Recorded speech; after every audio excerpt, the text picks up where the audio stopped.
এই লোকটি এমন ভান করছিল যেন সে দোকান থেকে পাউরুটি কিনছে। দোকানদার যখন ভাটুরে ভাজতে ব্যস্ত ছিল তখন সে খুব সন্তর্পণে বাটি থেকে এক মুঠো আটা তুলে নিজের পকেটে ভরে নিল। এরপর সে পাশে রাখা একটি টবের কাছে গেল এবং নিজের জুতো দিয়ে টবের উপর থাকা সাদা দাগগুলো ঘষে ঘষে মুছে ফেলল। তারপর সে নিজের সীমানা প্রাচীরের কাছে গিয়ে দেওয়ালে ঝুলে থাকা একটি রুমাল দিয়ে সেখানে লেগে থাকা সব সাদা চিহ্ন খুব ভালোভাবে পরিষ্কার করে নিল। সব প্রমাণ মুছে ফেলার পর সে অত্যন্ত সতর্কভাবে পাশের বাড়ির আঙিনায় ঢুকলো, এটা নিশ্চিত করে যে কেউ তাকে লক্ষ্য করছে না। সে দেওয়ালের কোণে অল্প কিছু আটা ছড়িয়ে দিল, এরপর সীমানা প্রাচীর ঘেঁষে আরও কিছুটা আটা ছিটিয়ে দিল এবং বাইরের টপটির ওপরও সামান্য আটা ফেলে দিল। সব প্রস্তুতি শেষ করে সে ধীরে ধীরে নিজের বাড়ির দিকে ফিরে এলো, কিন্তু দরজার কাছে পৌঁছানো মাত্রই সে দেখল একজন লোক কিছু একটা খুঁজতে খুঁজতে আশপাশে ঘুরে বেড়াচ্ছে। জ্যাক তৎক্ষণাৎ দেওয়ালের আড়ালে লুকিয়ে পড়ল এবং লোকটির গতিবিধি লক্ষ্য করতে থাকলো। সে বুঝতে পারল লোকটি আসলে মাটিতে থাকা সাদা দাগগুলোকেই অনুসরণ করছে। ঠিক সেই মুহূর্তেই লোকটি সেই সাদা দাগ ধরে ধরে জ্যাকের বাড়ির দিকেই এগোতে শুরু করলো। জ্যাক দ্রুত ঘরের ভেতরে ঢুকে দরজা বন্ধ করে দিল। সে দরজার আড়ালে দাঁড়িয়ে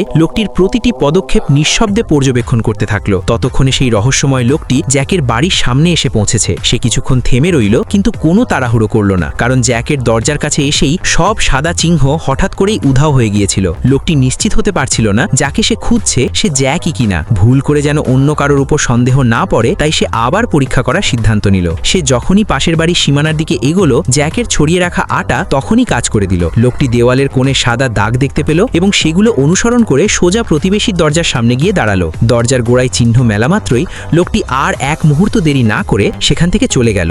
দরজার ফাঁক দিয়ে সবকিছু দেখে জ্যাক অবশেষে স্বস্তির নিঃশ্বাস ফেলল।